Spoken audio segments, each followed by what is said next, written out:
नमस्कार विद्यार्थी मित्रांनो, क्रिएटिव्ह मॅथ्स मराठी या आपल्या लाडक्या युट्यूब चॅनलमध्ये पुन्हा एकदा तुमच्या सगळ्यांचं सहर्ष स्वागत आहे.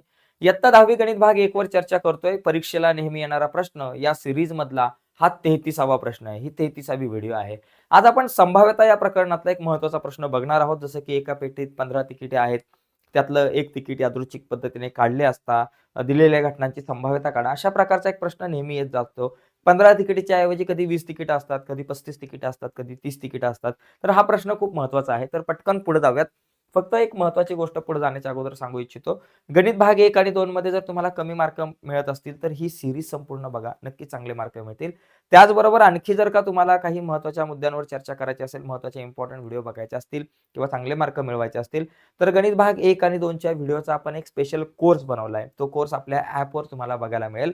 ॲपचं नाव आहे क्रिएटिव्ह मॅथ्स मराठी.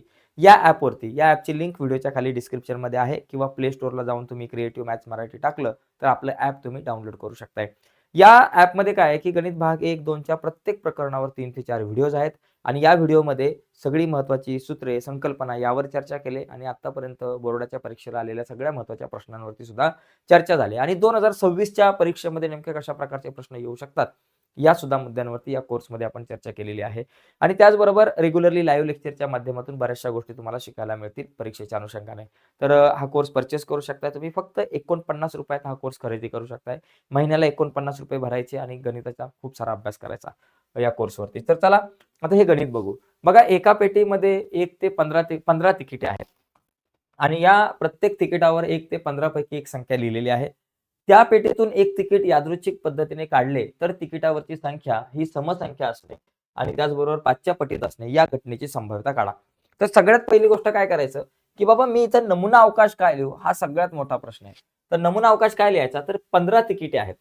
15 तिकिटे आहेत म्हणजे 1 ते 15 पर्यंत त्याच्यावरती आकडे आहेत. मग 1 ते 15 पर्यंतचे आकडे लिहायचे. 1, 2, 3, 4, 5, 6, 7, 8, 9, 10, 11, 12, 13, 14, 15. चला 1 ते 15 पर्यंतचे आकडे लिहिले.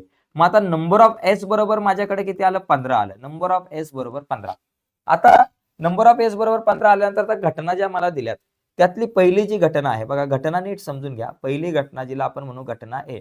घटना ए काय आहे बाबा, समसंख्या असणे म्हणजे मिळालेली संख्या समसंख्या असणे.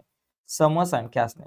आता ही समसंख्या कुठून शोधायची मित्रांनो, बघा याच्यामधल्या समसंख्या आपल्याला शोधाव्या लागतात. ही उत्तरं या ज्या घटना आहेत त्या तुम्हाला इथूनच लिहायच्यात नमुना अवकाशामधून. त्यामुळे नमुना अवकाश जर चुकला तर सगळ्या घटना चुकण्याची दाट शक्यता आहे. त्याच्यामुळे नमुना अवकाश चुकायचा नाही. समसंख्या म्हणजे काय, ज्या संख्येला 2ने भाग जातो किंवा जी संख्या 2च्या पटीत येते, 2च्या पाड्यात येते त्याला आपण समसंख्या म्हणतो. मग 2 आहे, 4 आहे, 6 आहे, 8 आहे, 10 आहे, 12 आहे, 14 आहे, या सगळ्या समसंख्या आहेत. मग यांना आपण या ठिकाणी इथं लिहूयात. ए बरोबर आपण लिहूयात 2, 4, 6, 8, 10, 12 आणि 14. ओके.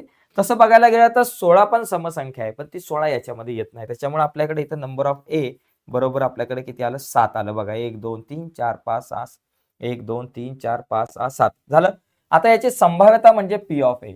संभाव्यता काढायचं सूत्र नंबर ऑफ ए भागिले number of S.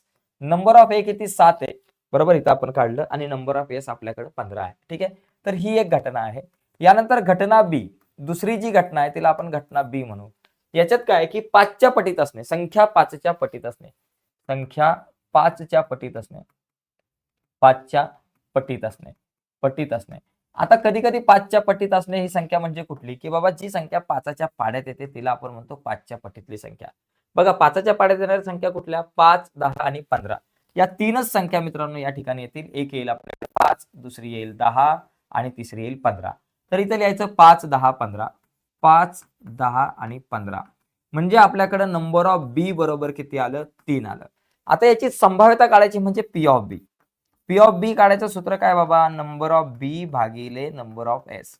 Number of B 3 आहे आणि नंबर ऑफ एस आपल्याकडे आहे 15. तर अशा प्रकारे मित्रांनो बघा 3 1 3 3 5 15 हा प्रश्न आपण सोडवू शकतो. आता या प्रश्नामध्ये अजून कशा प्रकारचे बदल होऊन प्रश्न येऊ शकतो, तर इथं बघा एक प्रश्न येऊ शकतो. 1 ते 15 तिकिटांच्या ऐवजी 1 ते 20 तिकीट असतील, 1 ते 25 असतील, 1 ते 35 असतील, 1 ते 30 तिकीट असतील असा प्रश्न येईल. आणि या ज्या काही तुमच्याकडे या ठिकाणी दिलेल्या आहेत घटना, या घटना बदलतील. ती संख्या समसंख्येच्या ऐवजी विषम संख्या आहे, मूळ संख्या आहे.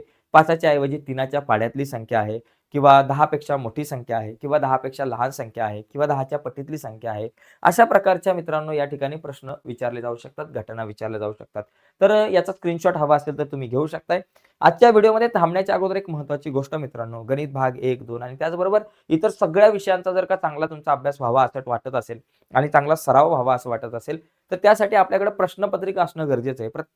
प्रत्येक विषयाच्या निदान जुन्या बोर्डाच्या 5-5 प्रश्नपत्रिका तरी हव्या आपल्याकडे असणं गरजेचं आहे.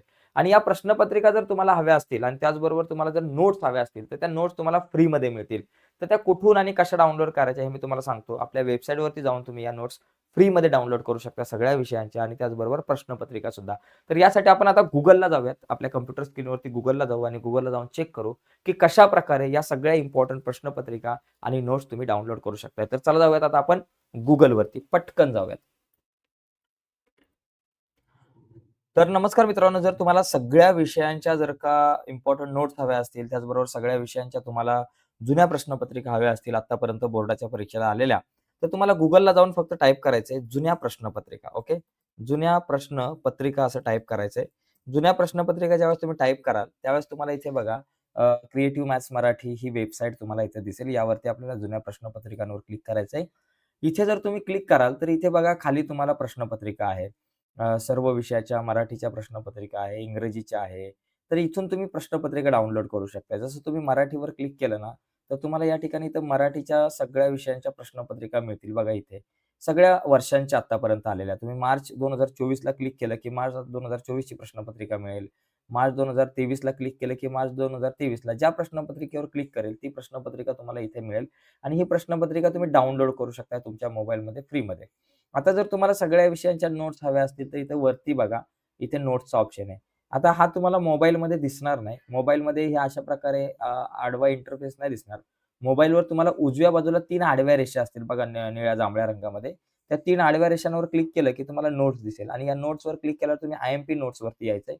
आय-एम-पी नोट्सवर क्लिक केलं, की तुम्हाला सगळ्या विषयांच्या इम्पोर्टंट नोट्स तुम्हाला इथे मिळतील बऱ्याचशा. म्हणजे गणित आहे, इंग्लिश आहे, मराठी, हिंदी, विज्ञान 1, विज्ञान 2. तर या इम्पोर्टंट नोट्सवर तुम्ही जर क्लिक केलं, की तुम्हाला या नोट्स डाउनलोड करता येईल. जसं की तुम्ही मराठीवर क्लिक केलं, विज्ञान भाग 1, 2 वरती क्लिक केलं, तर तुम्हाला विज्ञान भाग 1 आणि 2च्या नोट्स मिळतील.